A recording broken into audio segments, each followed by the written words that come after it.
All right. Good night, everybody. Good night. Good night. Good night. Those of you on the live already, top of the night to you.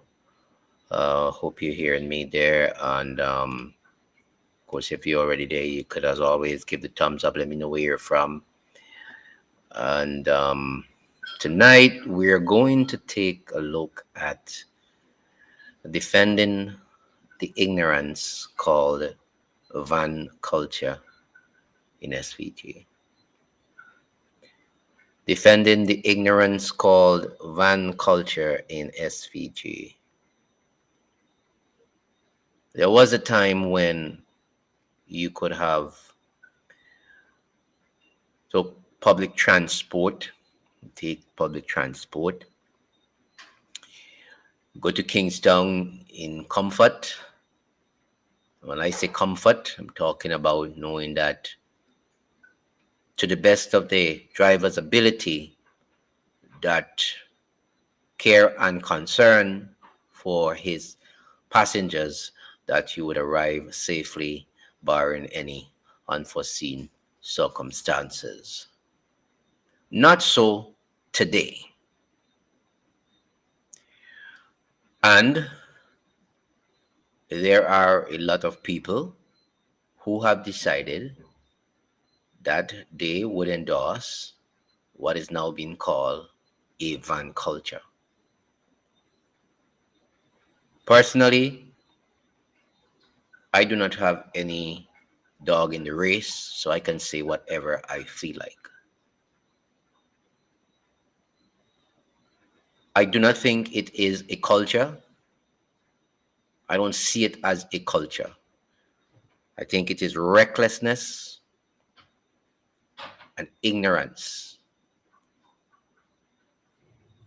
Ignorance on the part of a few species of a special kind that have emerged over the last decade or so. Of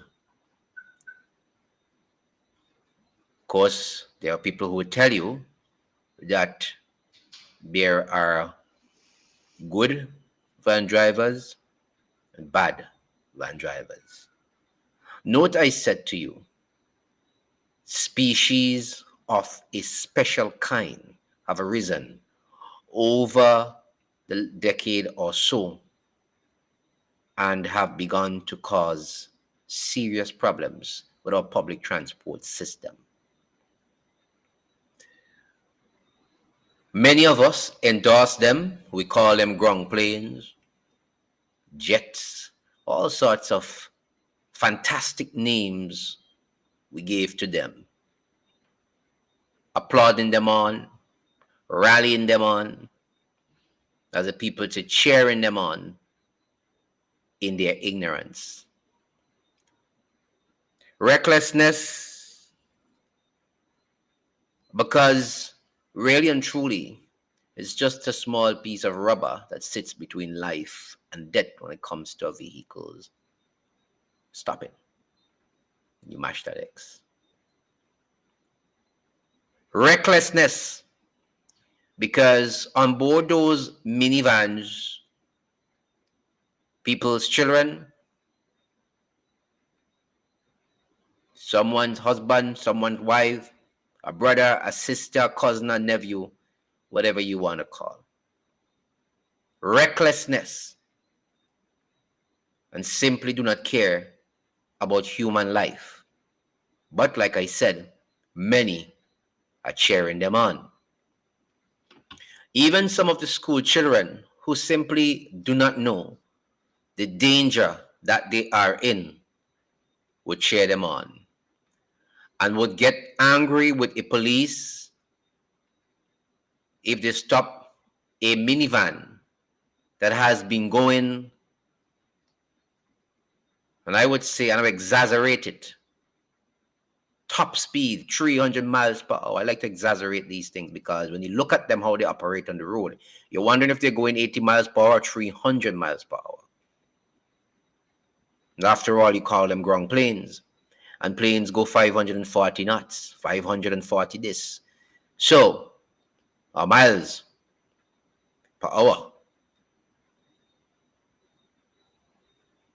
And we feel comforted. Leave them alone. They not do nothing.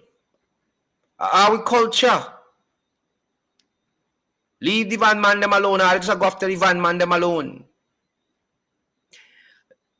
And when you speak like this and you say that we are waiting for the big thing to occur, people say that you're wishing bad on a population and you're wishing bad things to happen.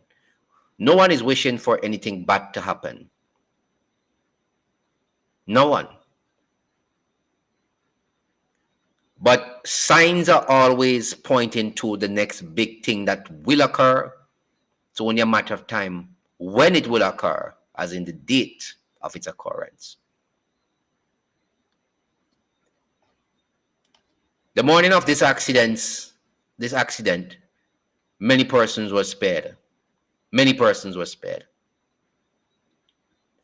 3 minivans on a racetrack heading to Kingston.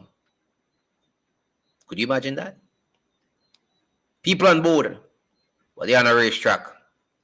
And people get angry when you speak about these things, these minivans and these species of a certain kind that has emerged over the last decade in the public transport system.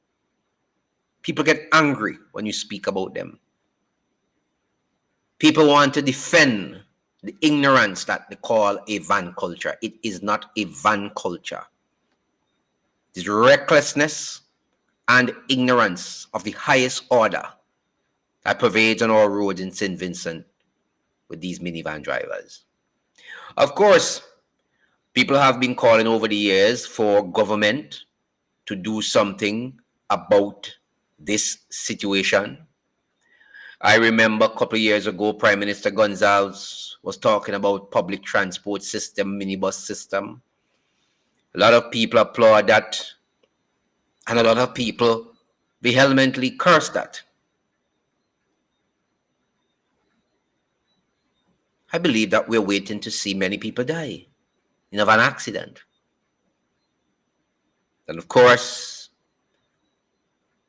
we would react like we always do in this country, in a reactionary state more than a preventative state. That's what we've been known to do in St. Vincent. We react to things. We don't prevent anything or put preventative measures in place. We react to things. And of course, at that time, you would hear, why didn't I be do nothing before? Why didn't it take so long to deal with them people here? A lot of ignorance at that time you would hear. We're waiting for the big thing to occur before we do something. Many of you are hoping and praying that it won't be you in those minivans. It won't be my car or Jeep that they ram into when they lose control. But yet we defend ignorance and call it a culture. We defend recklessness and call it a culture. That is not a culture. Sometimes for people to understand, you have to hit them where it hurts. They call it tough love. Look at this.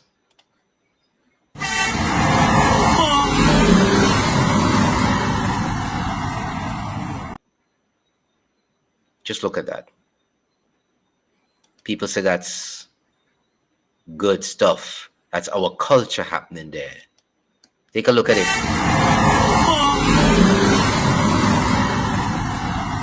That's in Beckway. The same place that people say how they have roads. The roads are no good. And the roads are not being fixed. Yet we applaud such behavior. Some people even say, get the facts straight. It's not Beckway. Defending ignorance and recklessness and lawlessness of the highest order. You see the school child at the side of the road? He twisted and turned and placed his body in a position. It was nowhere for him to go, you know. He couldn't climb the wall if something was to go wrong there. Couldn't climb the wall. But he twisted when he saw it coming because he knew something could occur. And we applaud recklessness, lawlessness, and we call it a van culture. That's what we call it. A van culture. What kind of culture is that when a driver has no concern for the life of passengers, the life of human beings in that van? What kind of culture is that? That is not culture. Driver have no concern for passengers in those vans. None whatsoever. And what do the police do? Someone will say to you, well, there are laws on the books to deal with these things. Of course, there are laws on the books to deal with them. Of course, there are laws on the books to deal with them. Are they being enforced? Is the court throwing the book at these van drivers when they go there, or they just give them a year, pay a fine, suspend their license? Well, suspending a license is good for the ignorant one who was driving the van. But guess what? There'll just be another driver the other day after that license is suspended. Another driver will take the seat the next day when that driver's license is suspended. So we don't cure any problem, really. We give a ticket. What does the driver do? Turns up in court, pays the ticket, goes back on the road, does the same thing again. Yeah. I don't know. So that's what the police do. They hide out in certain corners, try and give you a case, make some money, and they say that we've taken care of the van problem. That's what they do. So nobody's taking care of the van problems. And politicians, what did you do? Oh, I'm thinking about a bus system. And then the other side, you don't hear anything from them. And of course, the government just say, well, you know, I'm looking at the bus system. I mentioned it some time ago. And after that, you don't hear anything. Of course, people are afraid of losing votes, not saving lives. And that is why politicians really don't do much about these things. They prefer to deal with votes than saving lives. Because if they were to introduce a bus system, which would effectively put a lot of these species of a special kind out of business, people turn around and say, well, you're wicked, you put a man out of a bread. Well, guess what? These species that have emerged over the last decade of a special kind, that have emerged over the last decade that drive these vans, they don't want a job. Because if they wanted a job in the public transport system, they would behave like a civil individual. One with a brain that thinks about passengers and thinks about what can happen if they behave reckless and lawless on the road. So they don't want a job. That's number one. Let's get that straight. They don't want a job. Let's get that straight. They don't want a job. If they wanted a job, they would have behaved like a civil person on the road. So they don't want a job. So don't say if a bus system comes that will effectively put many of these species of a special kind out of business. Don't say that government or anybody else is putting them out of business. They don't want a job. If they wanted a job, they would have behaved like a civil person on the road. They'll understand the laws, know how to drive, observe speed limits. That is what, if they wanted a job. Because we have speed limits in St. Vincent. Unfortunately, the species of drivers that have emerged over the last decade do not understand that. They do not want that. They think that the roadway is a runway for a jet to take off. And for a jet to take off, you must build a certain speed, all up to 156, 160 miles per hour. They think that that is what you're supposed to do on the roads of St. Vincent.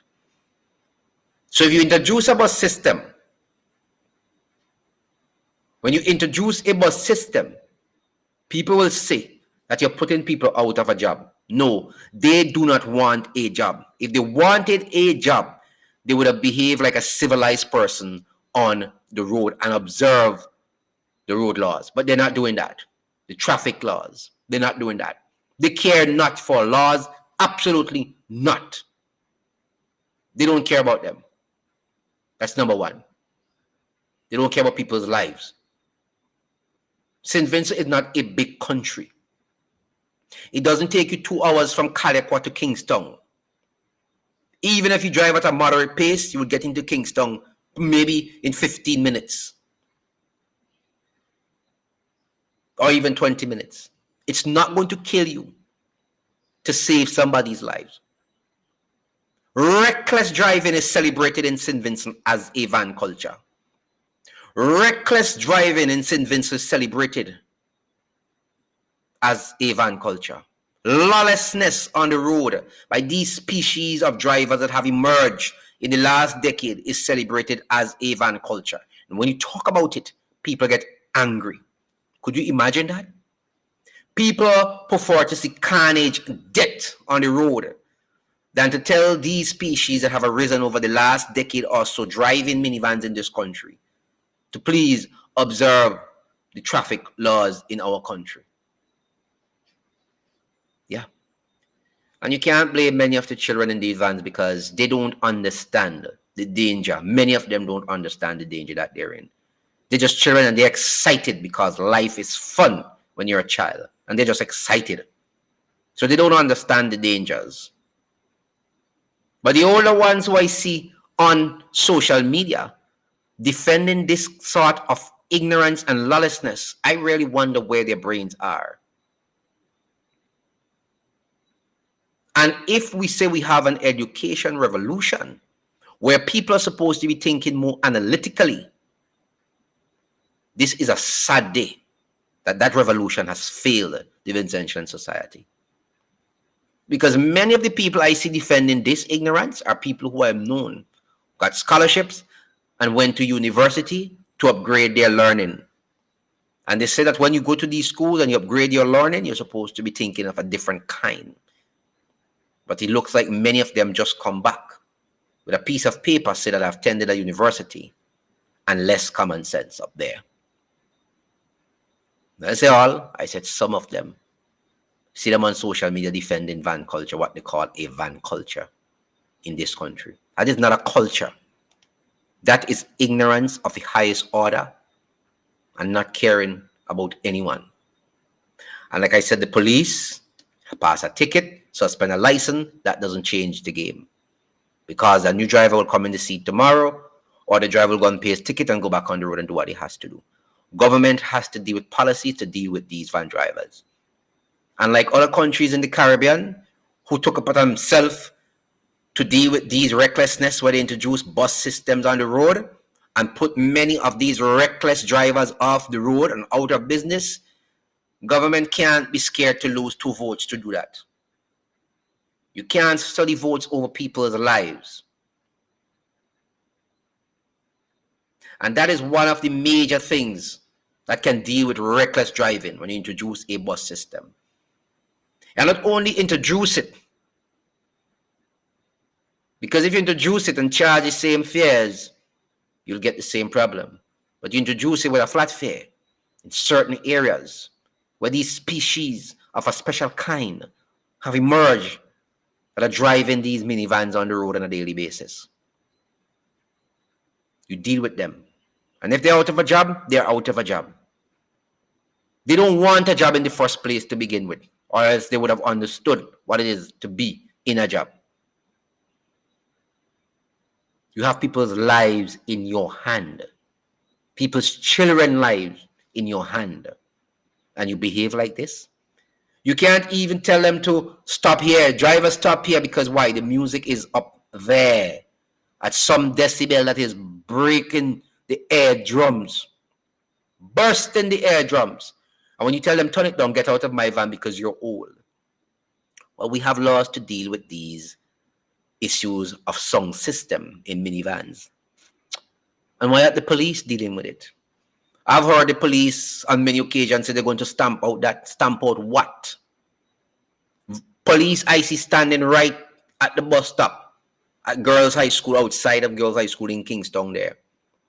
And minivans have music blasting and police do nothing about it.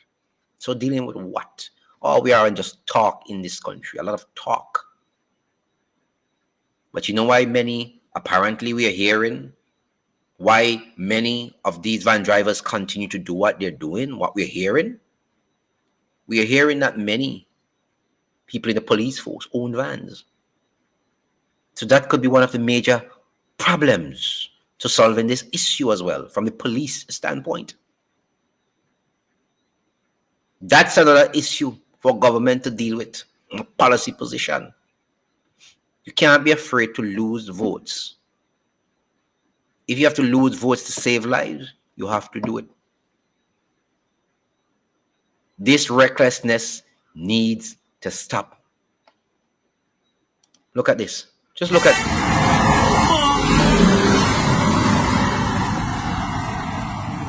The roads are no good. They're very narrow in Beckway. But look at that. And then you have this one. You have this going on. Look at that. Just look at this. Look at that.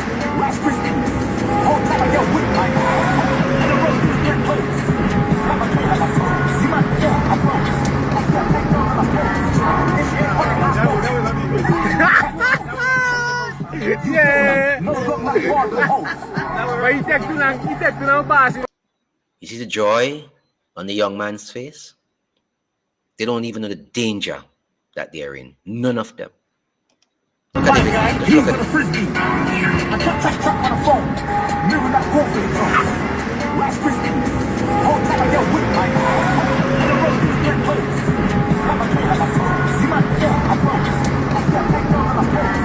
This ain't what I'm yeah. No, look like hard the host.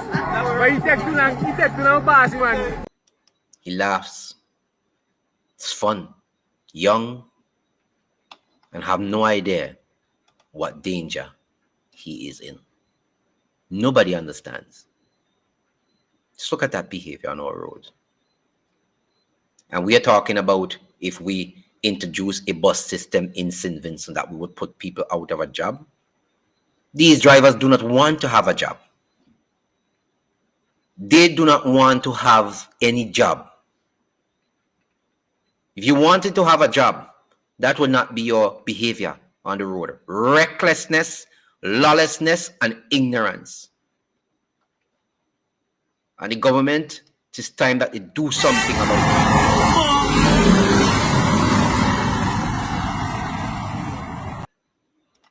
Time that they do something about this. Look at that. I kept that truck on the phone. Mirror that confidence on. Last Christmas. Whole time I get with my and the road is get close. I'm a kid, I'm a phone. See my phone, I promise. I step back down on the phone. This ain't what I'm yeah. No, look like hard the host.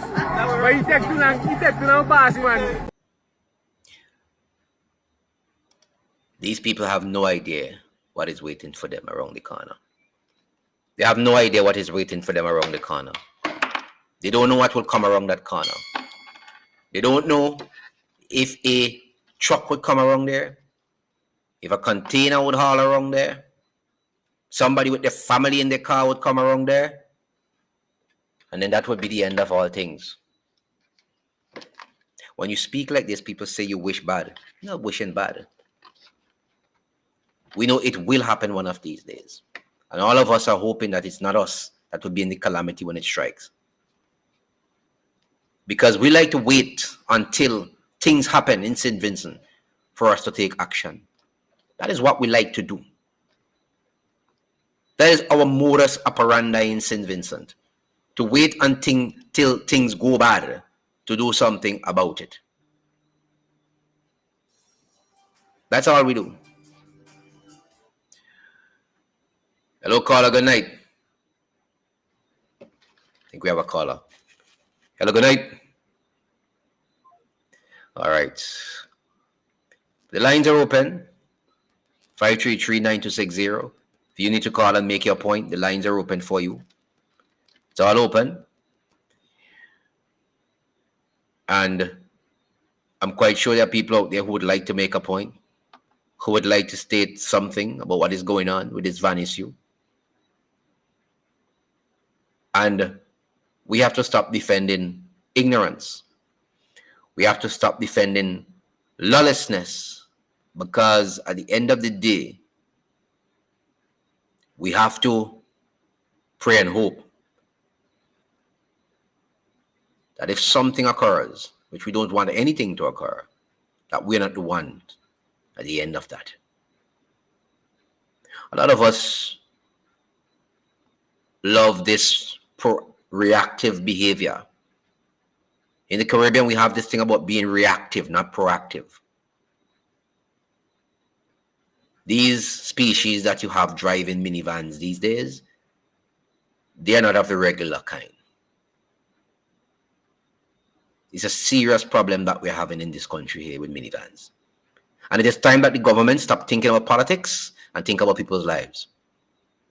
You can't be afraid to lose 2 votes to save 10 lives.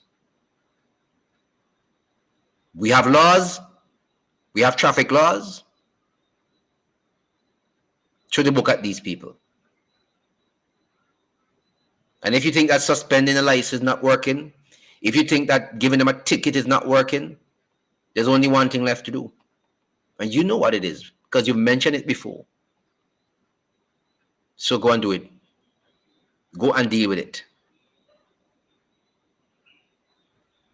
Because we don't want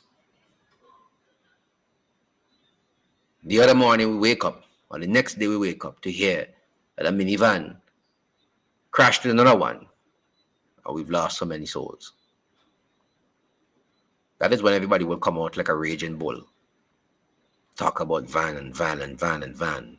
But now they celebrate them. They're celebrating them right now. That's what they're doing. You all think to the spoil tomorrow, eh? Get away today. Get away today. Anyway, can get off of here because people just like you to talk and don't. A lot of people that just like you to talk. That's what they want you to do. And then the curse.